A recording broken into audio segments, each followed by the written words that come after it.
Hi everyone, Aaron here for Zollotech, and here we have some new Lifeproof cases, or newer Lifeproof cases for the iPhone X and the 8 Plus. And I've been using the one for the iPhone X, the Lifeproof free case, for quite some time now, using it while I'm on the water. And a lot of you might be wondering, why would you need this if you've got an iPhone X with an IP rating where it's water resistant?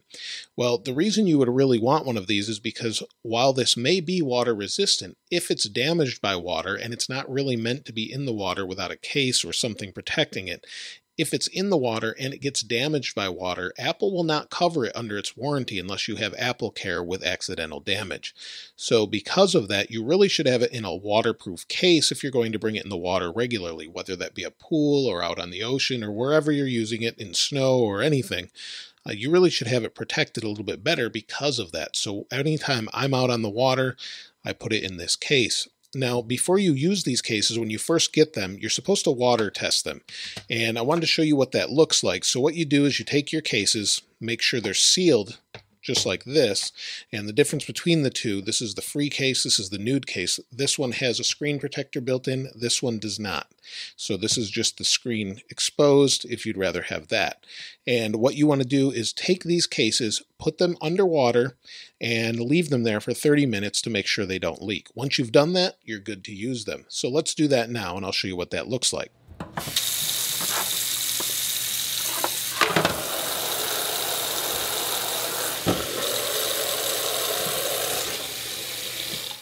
Set a timer for 30 minutes. Okay, 30 minutes and counting.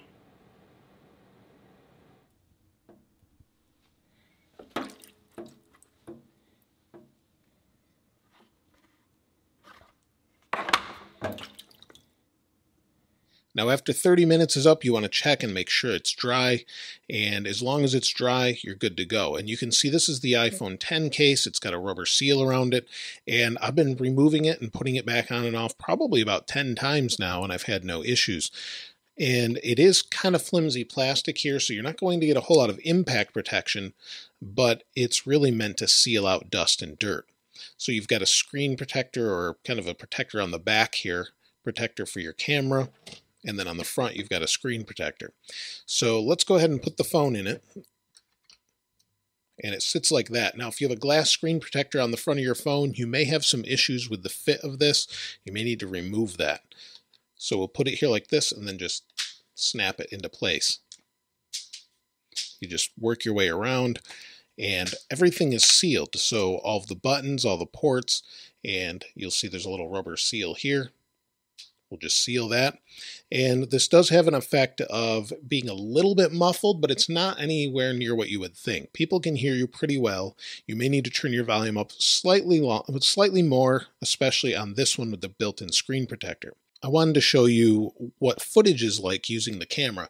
And I use this while I'm on my Sea-Doo or jet ski out on the water. And one of the effects that this has is it actually kind of silences the camera itself and the microphone because you've got a covering over it. So it kind of acts as a wind filter over the microphone itself. So when you're going really fast, it helps with the noise and it's not quite as windy and you get more of the sound as opposed to the wind.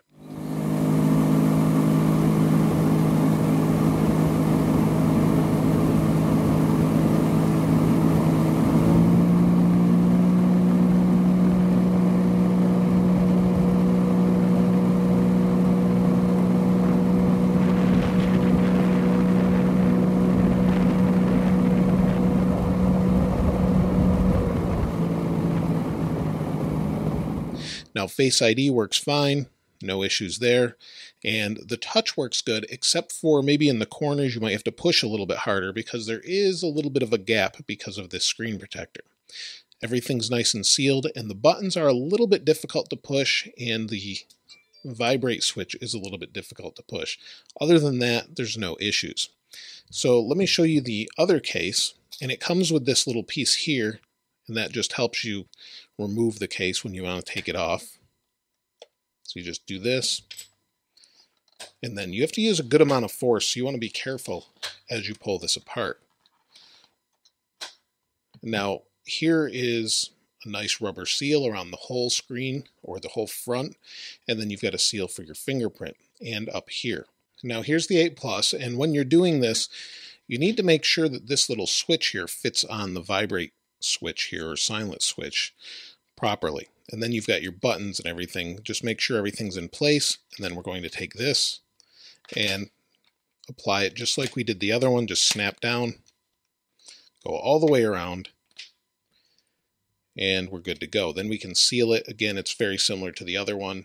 You've got your port exposed, and then your earpieces. Now this one, of course, you don't have a screen protector. You can get an aftermarket screen protector for it that will fit in this space, but most people that have this one don't want the screen protector because you like the phone itself and to touch the glass.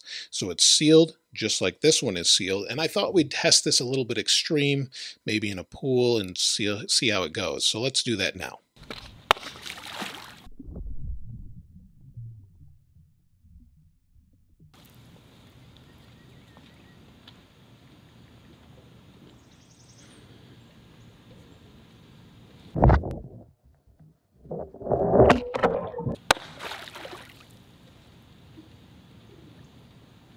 I let them both sit underwater about 3 or 4 minutes, and then I remove them, and you'll see the touchscreen doesn't work while underwater because it's a capacitive touchscreen, so it won't work on either of the phones.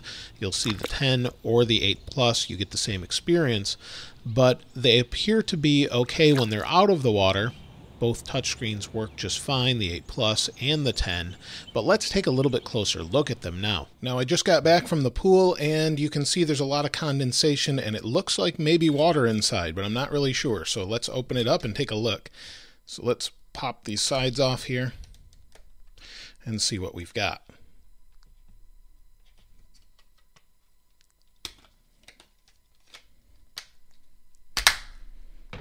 So let's see if it's wet inside. It is a little bit, so I'm not sure it's designed for impacts like that in the water, but you can see there is some water on it, but it's fully operational like you would expect, and it seems to be working just fine. So overall, it did an okay job. If you're using the one without the screen protector, you may want one with more protection, as this one doesn't look like any water got in. So let's open this one up. And I was right, there's no water in it whatsoever, and we're good to go with that one. So that's it for Lifeproof. Let me know what you think in the comments below. I would get this one if you're looking to do anything serious underwater. This one did okay, I think, until it hit the water, and maybe it was just too much force, so a little bit of water got in. But it was underwater probably a total of 10 minutes, so there's that as well. So in a 6-foot deep end, and that's about it. But let me know your thoughts in the comments below. If you haven't subscribed already, please subscribe and like. As always, thanks for watching. I'll see you next time.